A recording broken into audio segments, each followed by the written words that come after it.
is Panasonic finally ready to release an update to the S1? The S1R or even the S1H? Is the long wait finally over? Well, Panasonic just registered 2 cameras in China, and we believe one of them will be the S1 or the S1H refresh.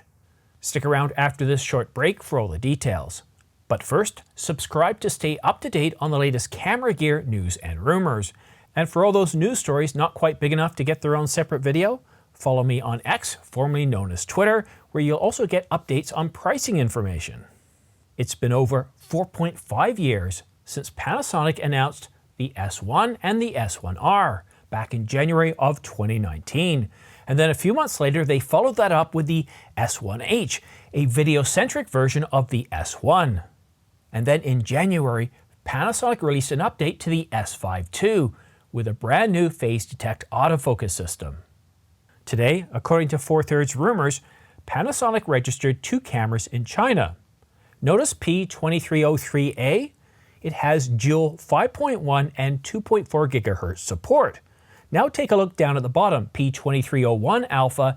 It has support for just 2.4 GHz. This indicates that P2303 is a high-end model as it supports both bands, and P2301 is a more affordable model. But now I want to draw your attention to the date of registrations. You see, once a camera is registered, the announcement date usually happens within 1 to 3 months. With a registration date of September the 28th for P2303 Alpha, we could get an announcement this year within the next 30 days. However, P2301 was just registered a few days ago, so we're unlikely to see an announcement this year. Just a few days ago, I was talking about what we could expect to see in 2023 in terms of camera announcements. And sadly, we didn't have any information on Panasonic. There was no known camera registrations at the time. But it's funny how just a couple of days later, after shaking the rumor tree, we found out about a couple of registrations tucked away in China. 2 cameras, P2303 and the P2301 Alpha. Now that P2303 is the one I want to focus on. Panasonic, as I said in the intro, released a couple of cameras back in January of 2019, the S1 and the S1R. And I was keenly interested in the S1 at the time, but not having a phase detect autofocus system, well, it stopped me from purchasing it. But now with the Panasonic S5 II, Panasonic is capable of and have released a phase detect autofocus system for their cameras, full frame cameras. It's exciting, right? Whichever camera we do get announced by Panasonic, I can bet you anything it's going to have that new phase detect autofocus system, but most likely with a couple of updates. So S1, 2, S1R, 2, or the S1H 2? Well, I think that the most likely candidates for a refresh are going to be, well, not the S1R, because it's a little bit specialized, and the S1H, while I would love to see that from a filmmaker and videographer point of view, and maybe you would too, I think that we're going to see the S1 II first because, well, it does everything. It does video, it does stills. I think to me that is their flagship camera, and the S1R and the S1H are more niche products. So I think releasing the S1 II first will garner, well, more attention by the marketplace. And I'm keenly interested to see what this camera is capable of. Because since Panasonic released the S1 many years ago with what, something around 24 megapixels, we've seen a huge change in the marketplace. Just look at how many cameras it can do north of 40 megapixels. The Fujifilm X-H2, the Nikon Z8, Nikon Z9, both doing 45 megapixels. We got the Canon EOS R5 doing 45 megapixels. The EOS R1 is supposed to be doing around 40-45 megapixels. The R5 Mark II, the same thing. The Sony A7 R5, 61 megapixels. So I'm really curious to see what we get in terms of the resolution, in terms of low light performance, in terms of dynamic range. I think Panasonic's got a very competitive marketplace to launch a camera, and I think having a phase detect autofocus system finally, and I think that people outside of Panasonic are going to look at this camera and say, wow, I'm really interested in this camera. This camera looks impressive. Look at all the lenses that we have on the L-mount Alliance. And I think I'm just a lot more excited. When I saw the S5 II, and actually leading up to the announcement, talking about the rumors and everything, it seemed pretty exciting. But when they finally announced the camera, and I could see all those video capabilities, those stills capabilities, and with a phase detect autofocus system, I was very impressed with that camera. I think I think Panasonic makes some of the best cameras out there, despite having something around 5% global market share.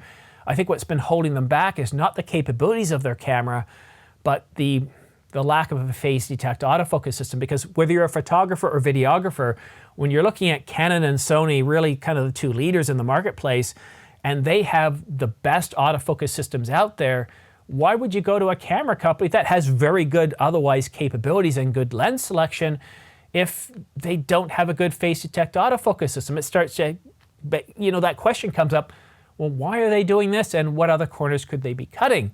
That's no longer an issue. Finally, that's been resolved, so I'm really looking forward to seeing what camera we could see next.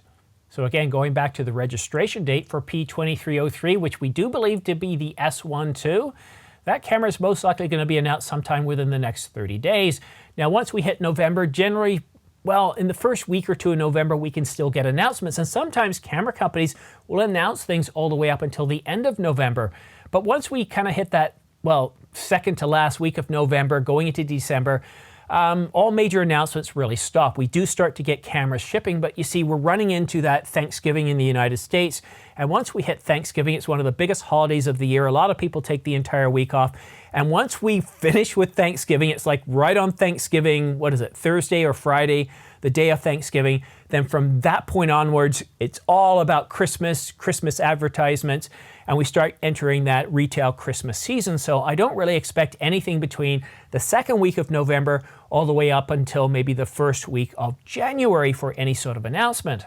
And that's why I think P2301 isn't going to be announced until January. So there's a possible announcement in the next 30 days for a high-end Panasonic S1 camera.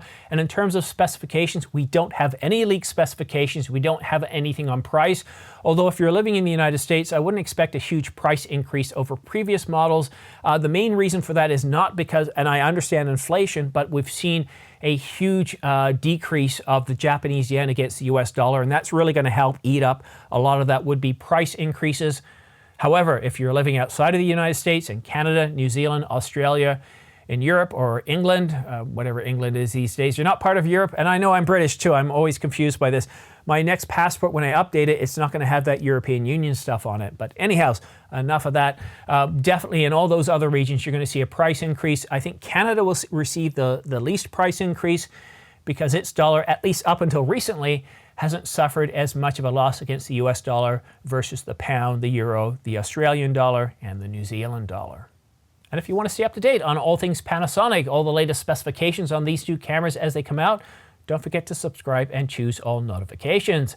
And if you're looking at purchasing any gear, cameras, lenses, or accessories, then please consider using my affiliate links down here for Adorama, B&H, and Amazon.com, because I get a small commission back from any of those purchases, which helps fund supporting this channel. I'm going to be purchasing the Canon EOS R5 Mark II and the Canon EOS R1, and I might even be purchasing that 200 to 800 millimeter f6.3 to 9, depending on what the specifications are of that lens. And hopefully in 2024, I can extend outside of Canon to either purchase maybe a Panasonic, maybe a Nikon. You let me know in the comment section down below. What do you think should be my next camera? Should I go with something like a Nikon Z8 or the refresh of the Panasonic S1 or the S1H? Let me know in the comment section down below. But that's it for now. Thank you so much for watching. Have yourself a great day, and we'll see you again soon.